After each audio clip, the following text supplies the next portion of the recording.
Welcome to the Benzo Free Podcast, your home for an honest, straightforward, and personal discussion about anti-anxiety drugs, their effects, and how to deal with dependence and withdrawal. Whether you have taken benzodiazepines, Z drugs, or any other tranquilizers, know someone who has, or you just want help dealing with chronic anxiety and insomnia, this is your podcast. I'm your host, D.E. Foster, author of the book, Benzo Free, The World of Anti-Anxiety Drugs and the Reality of Withdrawal. I'm so glad you joined us today. Please stick around and let me bend your ear for a few minutes. It just might feel a little better on the other side.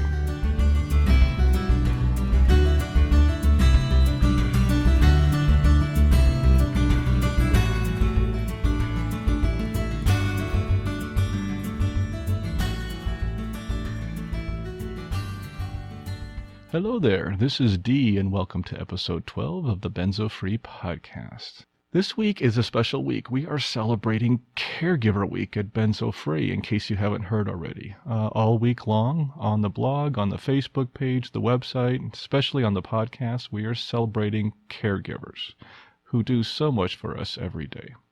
To learn more about this week and our celebration, check out the blog post from Monday on Caregiver Week.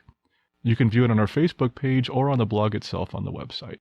And as part of Caregiver Week, today for our feature, we have an interview titled Conversation with the Caregiver. I am really excited about this interview, and I hope you feel the same way when we come around to it. And since we have an interview, I'm going to keep our introduction short. Today's format will be pretty much the same with one change. We're going to start off with the introduction, which is where we are. We'll go into our Mailbag, Benzo News, Spotlight, and Benzo Stories, as always. Then we'll move on to our feature, which of course is Conversation with a Caregiver, as I mentioned. And then after all that, we're going to welcome the return of our Moment of Peace section. For those of you who have written to me and said you'd really like that put back in, well, guess what? We are. So we're adding that back in today. In case you don't know, the Moment of Peace is just a very short moment at the end of each podcast. It's to quiet our minds before returning to the chaos of the day. And if you don't like meditation, no problem. By putting it at the end of the podcast, it's actually easy to skip. You just stop listening when we get to it. You're not going to miss anything special at that point. It's the end of the podcast. And just in case you thought I forgot the best part of this intro, I still need feedback. So please tell me what you think. You can comment on this episode, visit our feedback form at benzofree.org/feedback, or even email us at podcast@benzofree.org. Questions, comments, changes, complaints, what your favorite flavor of ice cream is, whatever, I don't care. And please don't forget to sign up for our mailing list at benzofree.org/subscribe. And before we move on, just a reminder that the Benzo Free Podcast is for informational purposes only and should never be considered medical advice. And if you're listening to this podcast on one of our providers like iTunes, Google Play, Stitcher, TuneIn, or others, please leave feedback on that carrier. It helps other listeners find us. And that brings us to our mailbag section. I have 2 questions to mention today, so let's dive right in. First question is from Nancy in England. She says, quote, "One thing I would like to mention to you is that you keep referring to long-term use. What do you consider long-term? I was on diazepam for 18 months. I consider this 18 months too long.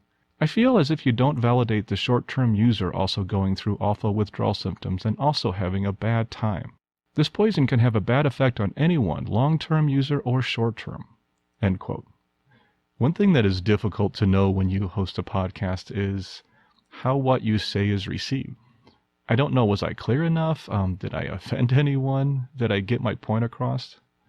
And this is why I constantly ask for feedback. Most of the time, I don't know how you hear something I said, so I rely on you to tell me. So for Nancy, for your question, when I say long-term, I stick with the standards set forth by medical professionals. Most of these state that dependence can start in as little as 2 to 4 weeks. But even that may be too long for some. Many of us have heard personal stories of someone becoming dependent in as little as 7 days. And I've also heard stories of periodic users who have become dependent. So it can happen in a shorter time, but for my own reference, I stick with the 2-week rule. Thus, when I refer to long-term use, I mean any continuous use longer than 2 weeks. So yes, 18 months definitely qualifies you as a long-term user in my book. In fact, Once you've taken it for a month or longer, some experts say that the length of time doesn't matter. Others say it does. The truth is, whether length of time or dosage affects the severity of symptoms during withdrawal, it's still in debate. It really depends on the person and about 100 other factors as to what type of withdrawal or what severity of withdrawal you will go through. So I guess what I'm trying to say here is this. Someone who has been on a benzo for 18 months like yourself can easily have very serious dependence issues, just as much as someone who has been on it for 18 years. I hope that answers your question, Nancy. Thanks. The next question comes from Monty in New Brunswick, New Jersey, in the U.S. He says, quote, I subscribe to you today. Will I get email notification each Wednesday with a link to the podcast? End quote. I love easy ones like this. The answer is yes. If you sign up for the Benzo Free mailing list, which can be done at benzofree.org/subscribe, as I mentioned, you'll be notified each week as soon as the next episode hits our carriers like iTunes, Stitcher, Google Play, TuneIn, and such. And these emails will have links directly to the episode and to these carriers. So thanks for the question. That was an easy one. I appreciate it. And that wraps up our mailbag for today. We're going to keep this short and move on. Which brings us to Benzo News. Here are the highlights of the week. Last Friday, I wrote a blog post titled The Rainbow on the Other Side, where I talked about the struggle to return to normal after benzo withdrawal, and how to make use of the opportunity for change hidden deep in the muck and mire of benzo withdrawal. On Sunday, we reposted an article from the New York Times titled How Pain Tolerance and Anxiety Seem to Be Connected. This article took a look at Jo Cameron, a 71-year-old woman who has never experienced pain or anxiety due to a rare genetic mutation. This discovery could lead to new treatments for anxiety and pain down the road, but then again, we've heard that before, I know. On Monday, I announced Caregiver Week at Benzo Free, as I mentioned in our intro. All week long, we will add new content to our blog, website, and Facebook page related to this topic, so please keep your eyes open for it. And that wraps up the news. Remember, each of these articles can be found on our Facebook page at facebook.com/benzofree, and I've also placed links for them in our show notes. And please, if you know of any other great articles or news that you would like us to cover, tell us. We are always looking for news about benzos, dependence, recovery, and any related subjects. So let's move on to our spotlight. Today our spotlight shines on World Benzodiazepine Awareness Day, or WBAD. This is another one of those amazing organizations which I previously overlooked. Much like BIC, WBAD has been very supportive of Benzo Free as we started out, and we are truly grateful for their support. WBAD was founded in 2016 by Barry Haslam, who's now retired, and Wayne Douglas, both benzo survivors. The primary focus of the organization is the day itself, World Benzodiazepine Awareness Day, which is July 11th. The date of July 11th was chosen for one reason, a reason which might be familiar to many of you. July 11th is Professor Heather Ashton's birthday. This year will mark the 4th annual WBAD, and it's not too early to start planning. Here's what WBAD has to say about their organization. They say, quote, WBAD is a grassroots awareness effort, a day for the benzo community to come together in unity, to raise awareness, to educate others, and to make their voices and stories heard. We strongly believe there's power in numbers, and there always has been. The existing organizations are gaining momentum, and we do believe that we have made more progress than ever before.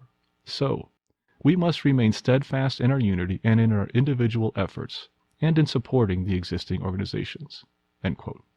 WBAD obviously provides a lot of resources for the benzo patient and inspires others, but what can you do to help World Benzodiazepine Awareness Day? As I posted on the Benzo Free blog a couple of weeks ago, you can get involved.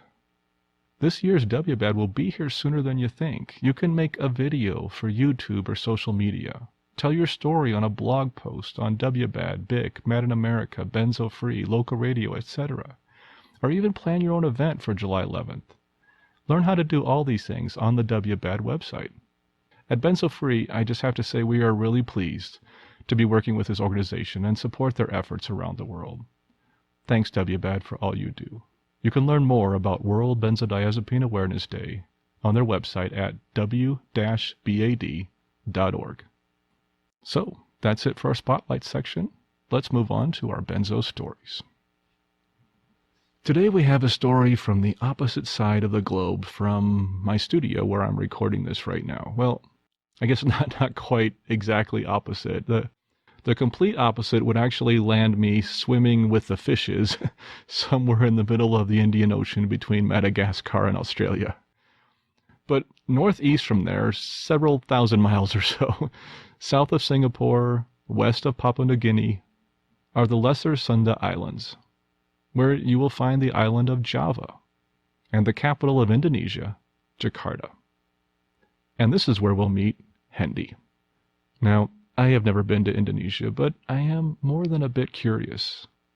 And researching this area has helped me develop appreciation for the incredible diversity of culture blended into this metropolitan area. Javanese, Malay, Chinese, Arab, Indian, and European cultures have all coalesced to make Jakarta thrive as this cultural melting pot. And a vibrant and thriving center this really is. There are a lot of people here. Java is the 12th largest island in the world, but with the most people. That's right. The island of Java is the world's most populous island with over 141 million people. The truth is, Jakarta is not even really a city. It's a province. It's titled the Special Capital Region of Jakarta, and it's divided into 5 separate municipalities. While Jakarta offers some of the worst traffic in Asia, it also celebrates some of the best nightlife. And its people have created their own culture from a blend of Dutch colonial influences, Hindu, Buddhist, and Islamic cultural traditions, and modern influences from Asia and the West.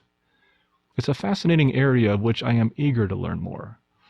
I must admit, I owe a debt of gratitude to all of you who have submitted your stories to me. It has allowed me the opportunity to travel, albeit virtually, to areas of the globe which I have been, for lack of a better word, I guess, ignorant. My U.S.-centered ass, sorry for the expression, needs to get off the sofa and see more of the world. So thanks to each and every one of you for this education and motivation. Next time I play Jeopardy, I'm going to know a little bit more about the geography category. Let's hear from Hendy. Hendy says, quote, I want to share my story about benzodiazepines and how I withdrew myself from this drug after about 17 years of use, along with other psych drugs, as prescribed by psychiatrists. This phase of my life is one of my hardest times, as I'm sure many of you fellow benzo victims feel the same way. I was prescribed Xanax and the other psych drugs by a psychiatrist when I was about 15 years old to help treat my OCD, or obsessive-compulsive disorder. Just like many of you, I took those drugs without any suspicion. My paradigm at the time was like many of you might also have had in the past. Take these drugs to finally be cured from OCD, then continue life. I thought drugs were the only solutions to cure diseases, including what is considered as psychological disorders like OCD.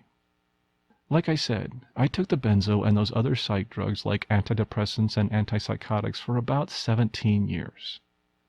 In these years, my body started to have symptoms of organ damage, but I wasn't aware of those, because when I took benzos, I immediately felt better. Indeed, I knew I was already dependent at that time. I felt terribly sick whenever I tried to skip or stop my daily benzo dose. For example, I had severe itching, which was revealed later as liver damage. But when I consulted my other psychiatrist, he didn't have any clue and couldn't connect the dot between my itchiness and my underlying liver damage and psych drugs. My highest Xanax dose before I did the withdrawal was 2 milligrams daily. One day, my psychiatrist told me to taper from the benzo after all these years, stating that it was dangerous, although he wanted me to keep consuming other psych drugs besides the benzo, like the antipsychotic. In my first phase of my benzo taper, my psychiatrist guided me. I also managed to get off all the other psych drugs at that time. My second phase, which was the last, was me successfully tapering and finally getting off the benzo for good, this time without my psychiatrist's guidance. I was finally free from benzodiazepines and other psych drugs in April of 2017 after tapering for about 1.5 years. The following years after that was what I would call hell on earth. I almost died from many damages in my organs, mainly inflammation, which I was sure were mainly caused by psych drugs. Below is my confirmed diagnosis via medical tests. Keep in mind that many of these medical tests, which resulted in many significant findings in my diseases, were in fact requested by myself to doctors and specialists, mainly from my own relentless internet search. The list includes periodontal disease, which is inflamed gums. I did dental surgery for this. GERD, gastroesophageal reflux disease.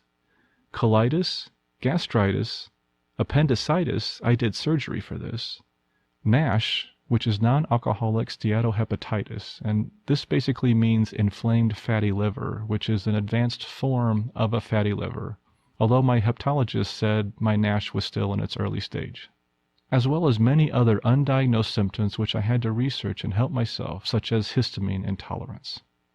I have been treating myself using nutrition and supplements, having learned as much as I can via the internet, as no doctors could really help me or find out what really happened in my body. I'm now past my crisis phase. I keep getting better, and I feel I almost get fully healed, although I know it's still a very, very long time from now. At least I feel I'm on the right track to recovery. As for my OCD, from my internet research, watching many great, experienced mental health experts and psychologists, I'm convinced that ERP, which is exposure response prevention, not psych drugs, is the key to managing my OCD successfully, alongside of other supporting elements such as nutrition and exercise. Here's what I found worked for me. I kept searching for my own body problems.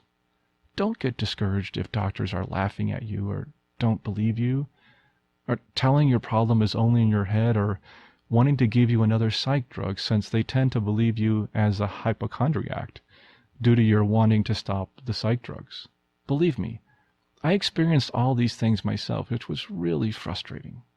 Another thing I did was to consult a doctor of functional medicine, a discipline which differs from the conventional medicine mindset. Functional medicine addresses the root causes of diseases, mainly by using nutrition and supplements.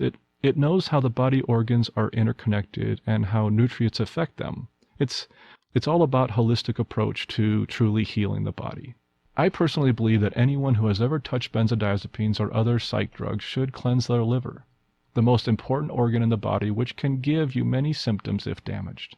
I believe that many symptoms that can be attributed to benzodiazepine withdrawal are not due to the withdrawal itself, but due to the organ or other inner body damage that this drug causes. Therefore, finding out what really happens inside the body and from there addressing the underlying causes really means true healing. At least it was in my case. I want to thank Benzo Free and other benzodiazepine withdrawal support pages, forums, groups, and experts. Your dedication is greatly appreciated, and please keep spreading awareness about the danger of psych drugs, as well as being great supporting platforms for victims of these drugs. I hope all the best to everyone of benzodiazepine and other psych drug victims. Be strong and never give up.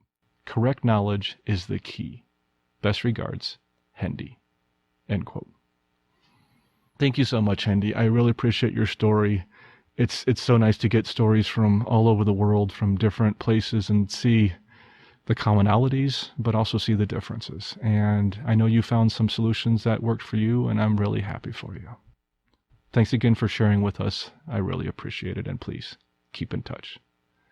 And for the rest of you, remember, we still need stories. Always happy to receive them, short ones, long ones, whatever you have. I look forward to hearing from you. Just go to our feedback forum on benzofree.org/feedback or send an email to podcast@benzofree.org. So today's feature is Conversation with a Caregiver. Today we have our second interview, and I am really excited about this one.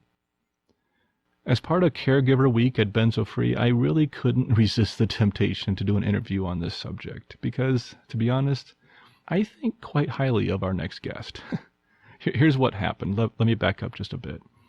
I have been wanting to do a feature based on the caregiver for some time now. I even started writing the notes for it, thinking of what I could talk about and pulling information from the web in my book. But when I started to pull info from my book, something hit me. I didn't write this chapter. I didn't write that chapter of the book. And perhaps because of that, I'm not the best person to share this story. It needs to come directly from the heart of a caregiver.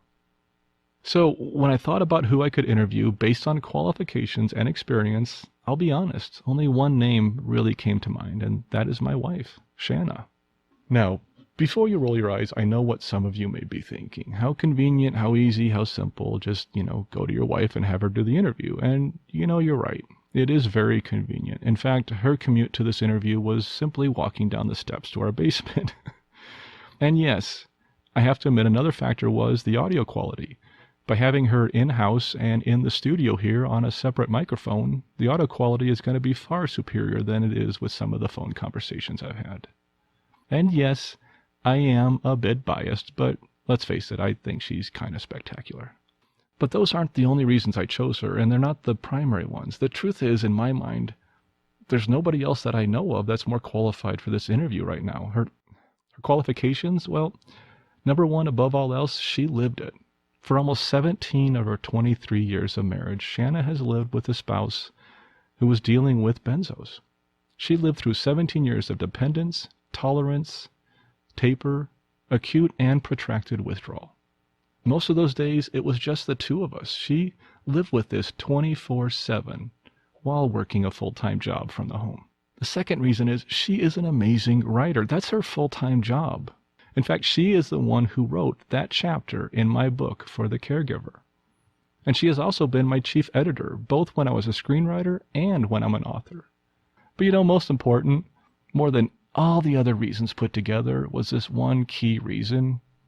She agreed to do it. Let's join the interview. Okay, well, hello, Shana, and welcome to the Benzo Free Studios, or better known as that crazy-ass fort that your husband built in the basement with your good flannel sheets. Thanks for joining me. I appreciate it. You're welcome. Okay. Do you want to start out just telling the listeners a little about yourself? So I write employee communication materials. So I'm also a communicator, but a little different format than what you typically communicate in, and audio is a whole new arena for me. What do you write? So usually benefits materials, Okay. So benefit enrollment, 401k, pension plan. And you do this for corporate clients? Yes. Okay. Yeah. So let's talk just a little bit about us so we can establish, a little background. You married me, right? I recall, yes. Are you sure? Do you want to take that back at any point? No, I still kind of like you. One of the things that I think helps us keep going is our communication. Our communication style. How would you define that? I think that we approach this relationship as a partnership, and that we both have an equal say in how we proceed. I think we both have a mutual respect for each other, and even if we disagree, we find a way to find some middle ground. I like that. I do think we communicate a lot. Well, we spend a lot of time together. We do spend a lot of time together, and I think that we're each other's best friend. Yeah. We're the first person that we want to come to when there's something good or something bad, or just you want to talk about your day. And I think that we interject our communication, particularly when things start getting a little bit serious, that we throw in some humor to try to make it a little more palatable or a little easier. And I think that that's helped a lot over the years. I would have to agree. I think that's been a key factor. Even when I wasn't able to laugh much, you would help me laugh and help me get through some of the harder times, and that helped me a lot. Yeah, well, with the benzo withdrawal symptoms, you either laugh or you cry. And so find some ways to, we talk about some of your symptoms of your greatest hits. Yeah, that's a term we often use for my symptoms. It's kind of a wacky way of looking at it, but it at least brings a little bit of levity to an otherwise difficult situation. I asked you a little while ago, back in early 2018, if you could help out with the book, and you offered to write a chapter for it, or write something for the book, didn't you? Right. I'd been thinking about it for a little while, but I didn't really want to horn in on your project because this was your baby. And so I just sat on it for a while, and then you had made some mention about maybe interjecting a chapter on the caregiver. And I think kind of both of us had been thinking about it, but maybe not saying it out loud. Right. And so, yes, ultimately you asked me to contribute by writing a chapter, which I was really honored that you had done. Well, thanks. So let's move on to just what it's like living with a benzo spouse or a benzo partner or somebody has Okay. gone through benzos in your family. What was the hardest part for you? I would say watching you go through the anguish of this experience and not being able to do anything to make it better for you. I could do things on the exterior, but there was nothing. I couldn't bring you chicken soup and make it go better. away. Yeah. So that was the most difficult, I think. Let's back up just a little bit. You noticed there was a problem when I was on these drugs before I did, didn't you? Yes. What was that like? What did you notice? I think with each passing year, you got more and more anxious. Okay. So the guy that I married was fairly easygoing, and there were a couple of topics that you would maybe get a little hot under the collar about, but for the most part, you were open to new experiences, trying new things, willing to have conversations, even debates. Mm-hmm. There were specific topics probably in particular that you enjoyed debating about. And as the years went on, debates became, I felt like, for everything. If I put the keys in the wrong place, that became a 10-minute debate. Or sometimes the debates maybe even felt a little bit like sermons. Okay. And so I think that just noticing you getting tighter and tighter wound internally and needing things to be the way that you needed them to be, or otherwise it became a big discussion. Yeah. I see that now in hindsight. I didn't see that at the time. Yeah. I think the other thing that I noticed was you just were always in a hurry. Okay. And so if I was trying to tell a story and it was going on too long, or if you were on your way to the garage to get something from the garage and I stopped you to ask a question, that was a big interruption and overly irritating for you. Yeah, I see that now. I didn't at the time. So that night that we were back in the apartment in Aurora, and that night I know I woke up and I couldn't sleep, and so I was researching benzos, and this is when I first learned about the horrors of benzo withdrawal and what had happened to me and what lie ahead of me. Well, I think the really bad part of it didn't hit until after I was asleep. Yeah. And you spent that whole night wringing your hands and really suffering, and I had no idea because I was in the other room sleeping. Mm-hmm. I knew you were stressed about it and wanted to come off of it immediately. Mm-hmm. And I think you were particularly concerned about how you were going to have to taper off of this and what damage it was going to be doing to your body, what had already happened, and then what damage would continue to be done to your body while you were having to taper off of it. Were you pretty worried in the coming months there with my reaction? Were you pretty worried about me? Oh, very much so. When I went to bed, I was a little bit concerned about you, but I thought that you would be able to let it go and sleep. And so then when I woke up in the morning and I saw the state that you were in, I'd never seen you in that level of frenzy before. Okay. You were fit to be tied for sure. And I had to go to work that day. Yeah. And I remember being really concerned about leaving you at home, not just that day, but for the following few weeks. And I would come home at lunch. Thankfully, I was close enough that I could do that, just to kind of keep tabs on you and make sure that you were doing okay. But I was definitely concerned when I would leave for the day for work, or if I needed to go out of town for a few days, that you maybe wouldn't eat, that you wouldn't sleep, that you would be kind of returning to that frenzied state that you were that first night after I was gone for a day or two or hour or 3. And sometimes I did. Yeah, Yeah. sometimes you did. Okay. But when I finally got down to those lower doses of Klonopin and then finally took the last dose and wound up in acute withdrawal, Mm. what was that like from your perspective? When your symptoms started kicking in, certainly I was concerned in the same way that you were, that, is this a heart attack? Are you having a stroke? Is this a seizure? There were definitely times when I was concerned that we might need to get you to the ER. Okay. But I think because you had done such a bang-up job of researching ahead of time and communicating with me what might be happening, that I may otherwise have insisted going to the ER, and instead I kind of, all right, maybe this is just benzos and we need to let this settle down for a few minutes before we run off to the hospital. Okay. You were alone a lot during this at times because I was your patient, but did you reach out to others for support? How did you get through this? How did you take care of yourself during this time? So I was thinking about that a little bit. I think in the same way that benzo withdrawal patients or people who are going through it don't have a lot of at-hand resources and providers that know what this is all about. True. I think that's even more so for caregivers. It's a new thing. Most people don't know about what's happening for people who are going through benzo withdrawal. And so it's not like I really had a group of people that I could turn to. So what I did instead is I would kind of use my friends and family as an escape. Okay.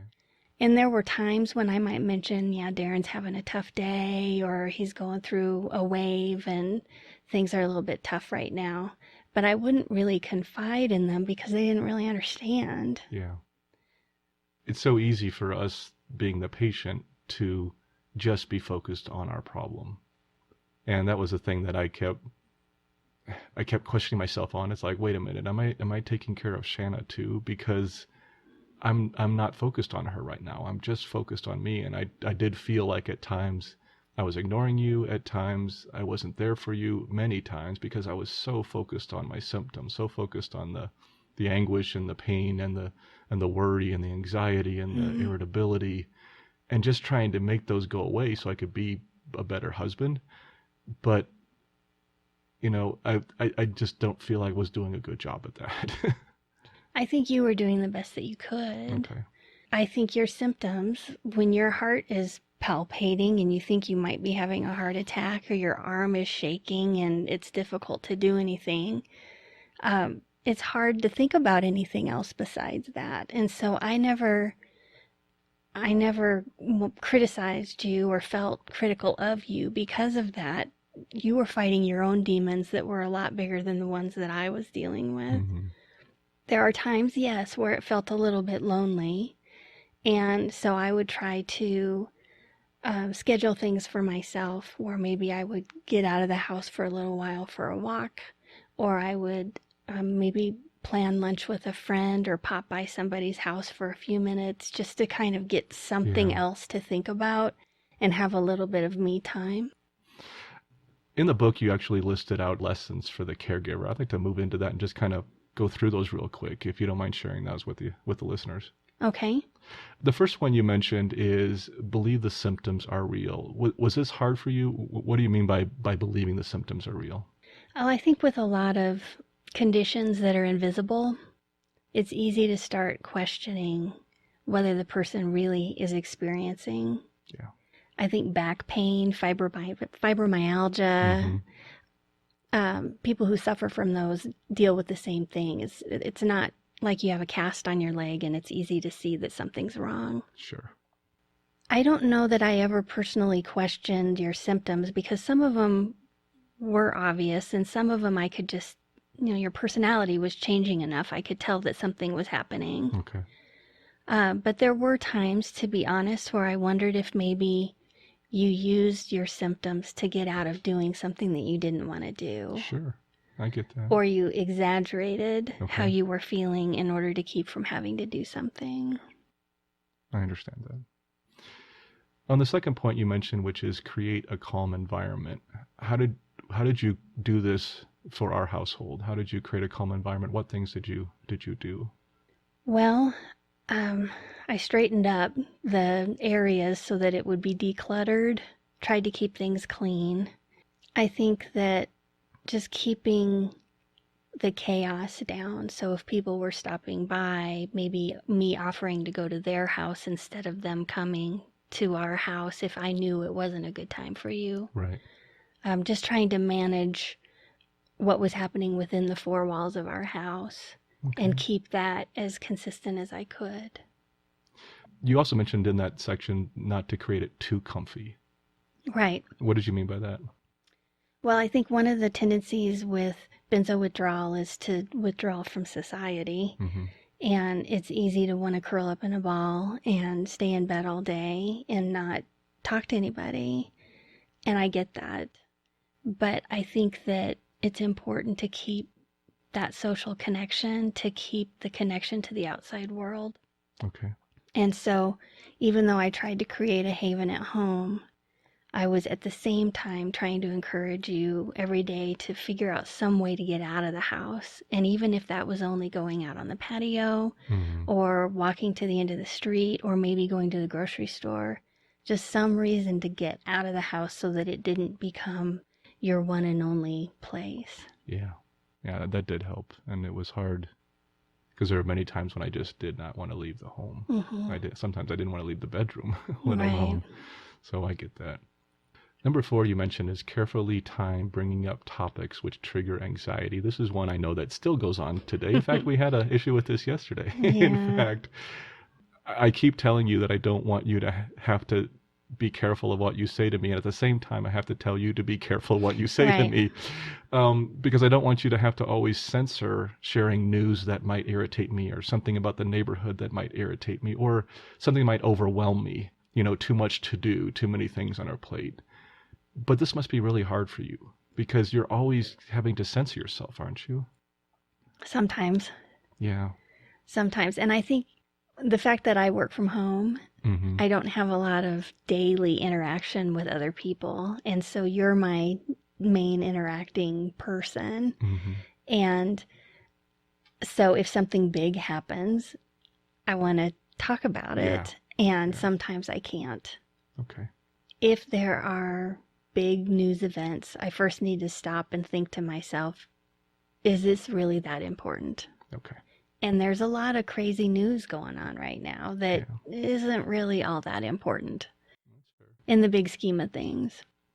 And so in some ways, maybe it's been good for me to not focus on the crazy and focus on what really matters. Okay, and number 5, wait, here comes my dog.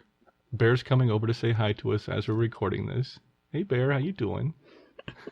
I figured I had to get Bear in on this interview because it's just not a family interview without part of the Bear. Family. Yeah.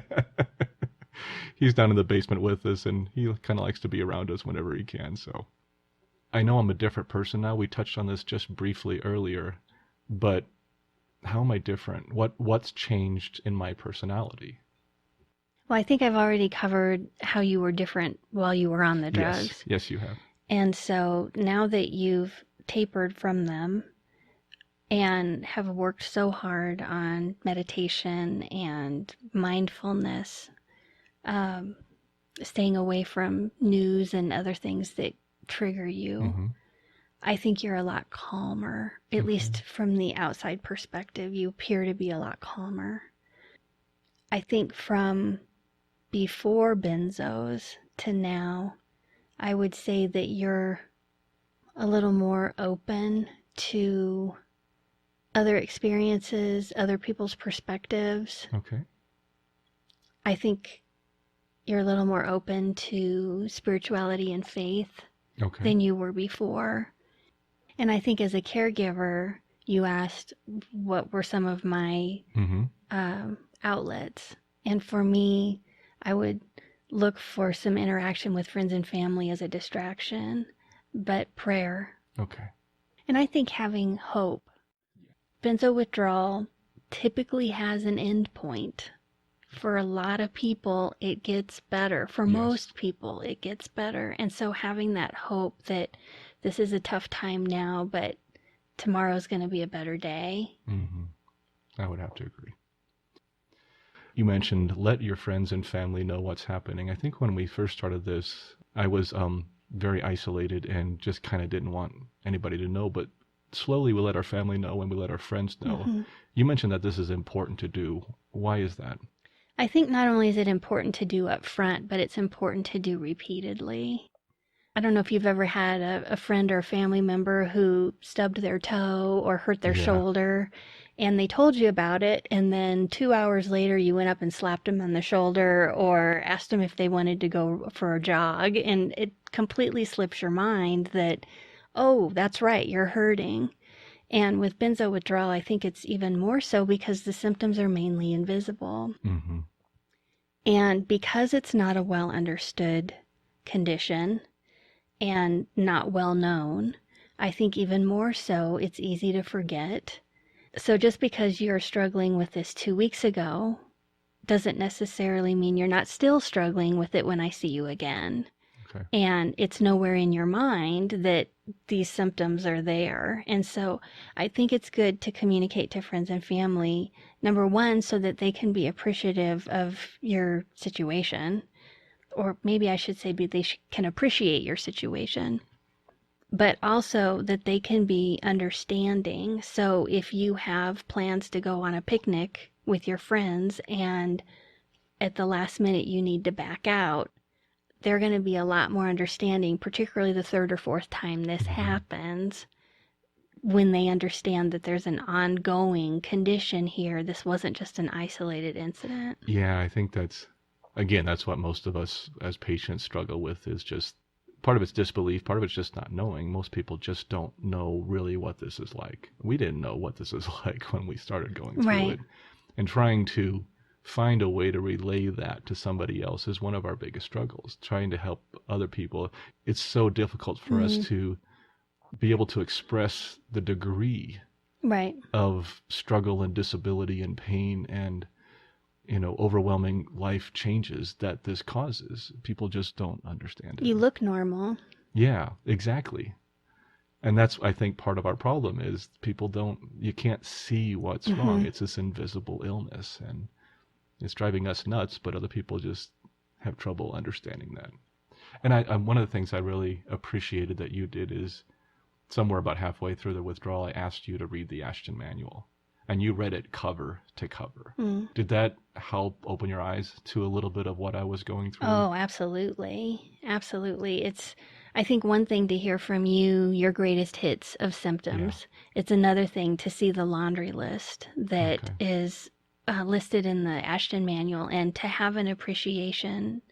Remember, it's the condition, not the person. I really like this one when you said that. What do you mean by remember it's the condition, not the person? Well, I can't take credit for this one. This was actually my aunt's. Oh, okay. She had to deal with a husband for several years who was failing because of Alzheimer's. And the way Alzheimer's manifested for him is he was getting more and more cantankerous, difficult to live with. And so I asked her how she was handling that, and those were her words. Oh, good. And I thought they applied really well in this situation, because there's times when your reaction to me is not the way that you would normally react. And I might normally get angry about that, and I maybe even still get angry about that. And rightly so. But instead of being angry at you, being angry at the situation and realizing this is going to pass. You mentioned focus on what the patient can do. Right. So I think one of the things that happens when you're dealing with benzo withdrawal and feeling cut off and not able to work, the depression can set in, and fairly quickly you begin to feel like you're not able to do anything, that you can't provide any purpose or any meaning or contribute in any way. And that's just not true. Okay. But I could see that that was a really tempting, slippery slope for you to fall into. And so trying to find ways, even something silly like emptying the dishwasher, there's some level of accomplishment, feeling like you've done something. Yeah. And so depending on what the degree of your symptoms were that day, trying to figure out something that I could suggest for you to do, whether you knew I was working this angle or not, to try to help you feel like you were contributing in some way. Okay. So find gratitude. This is one I know I always tried to focus on, although it was incredibly difficult at times. But I think we both believe in finding positive things to focus on. That's something you and I agree on and often spend our time. But, how did this work for you? How did you... Someone else has it worse. Yeah. You think about Michael J. Fox, Christopher Reeve. Yeah. Those are guys that had some really tough diagnoses. Some terminal diagnoses. Yes, with, to some degree, no level of hope that it was going to be getting any better. True. And benzo withdrawal is not that. There is hope. All the reading that I was doing, I was reading everything I could on happiness and on, behavioral therapy and everything I could find just to help myself feel better. And I constantly would see all the time, as they say, volunteer. Yeah. Help others.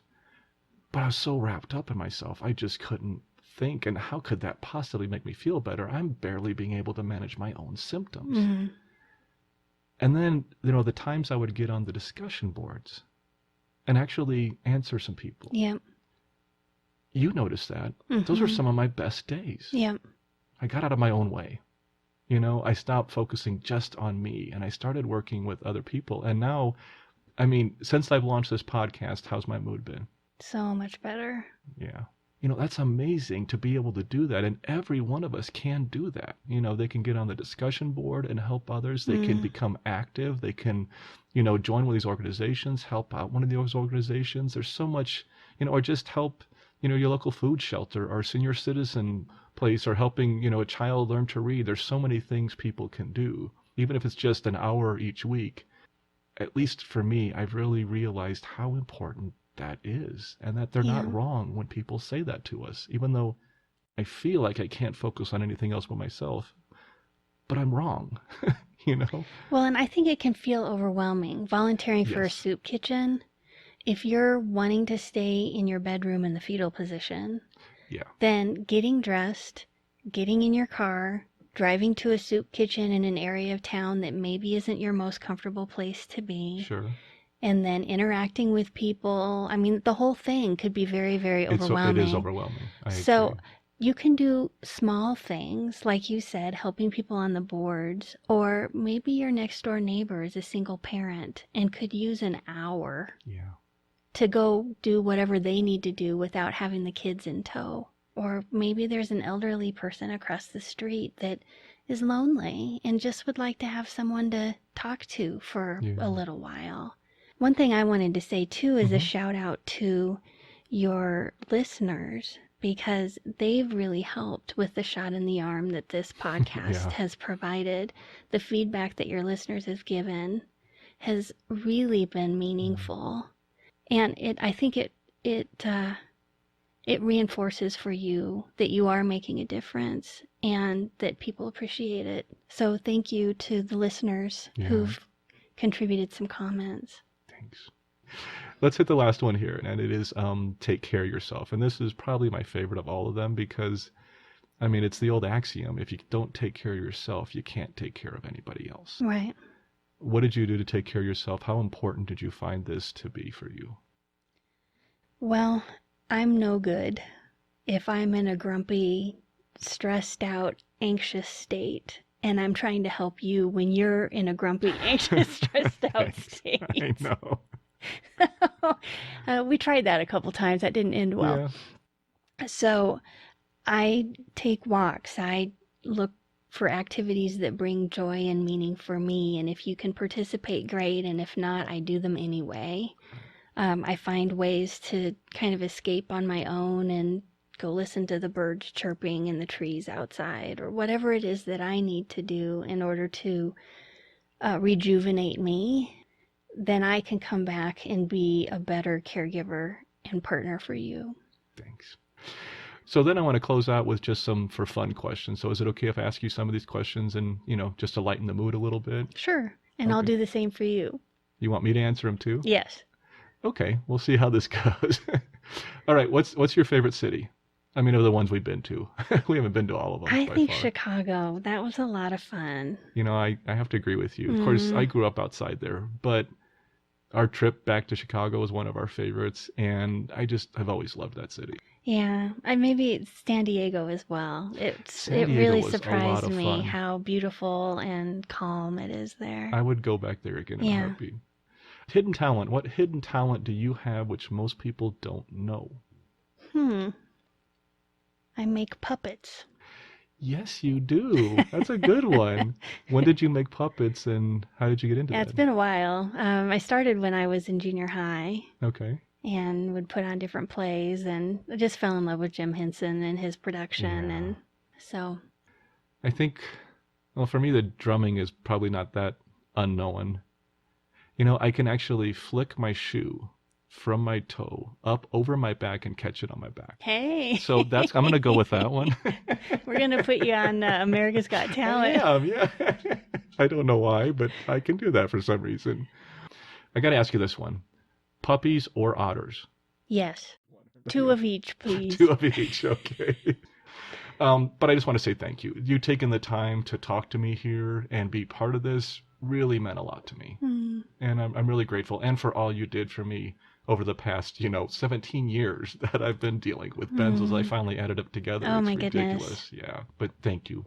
Oh, you're welcome. And I'd like to say, even if you edit this out, how proud of you I am. Well, thank you. Thanks. I really appreciate that. Mm-hmm. No, I think that's going to close us out. Thanks for joining us today. I really appreciate it. You're and welcome. I'll see you. Well, I won't see you for lunch today. You have lunch with a friend. See? I'll see you upstairs later. I'll see you upstairs later. Yeah. All Okay. right. Thanks, hon. Bye-bye. So again, I just want to thank Shana for not just for talking with us today, but for everything. I mean, I don't think I'd be here right now if it wasn't for her. And on that note, we're going to jump into our disclaimer. This podcast is for informational purposes only and should not be considered medical advice in any way. The host of this podcast is not a medical professional, nor is he engaged in rendering medical, health, or psychological advice, nor any other kind of personal or professional services.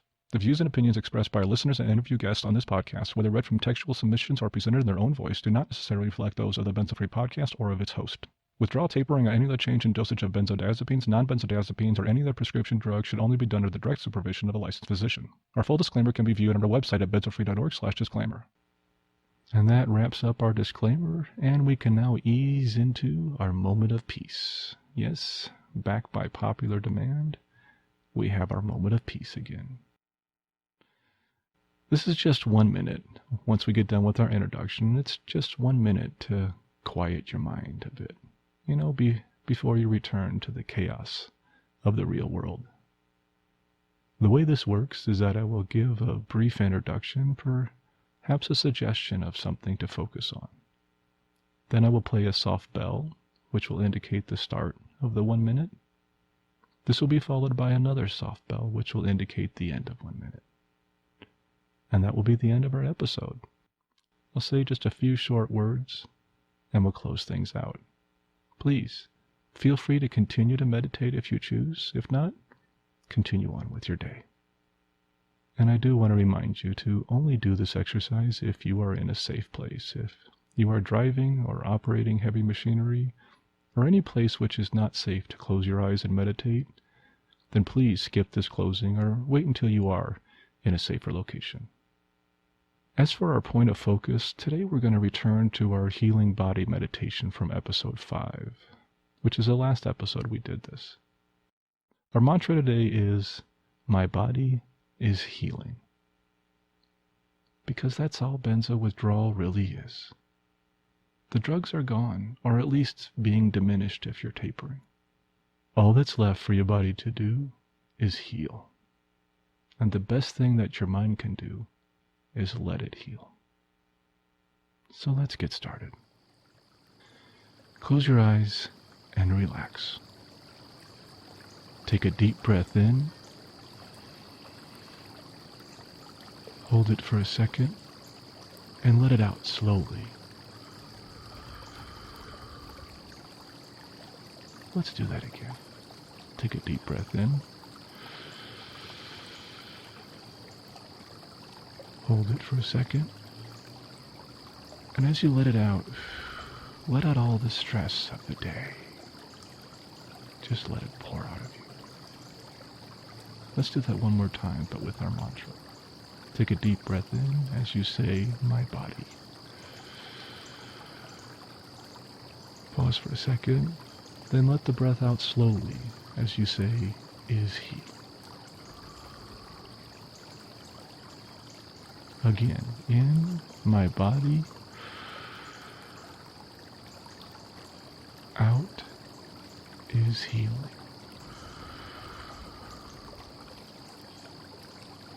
Just continue to breathe in and out slowly, naturally. And remember that if your mind wanders, just gently bring it back to focus on your mantra. No judgment at all. Your mind will wander, and that's okay. We'll continue to do this for 1 minute.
Our next episode is episode 13, and it will be released next Wednesday.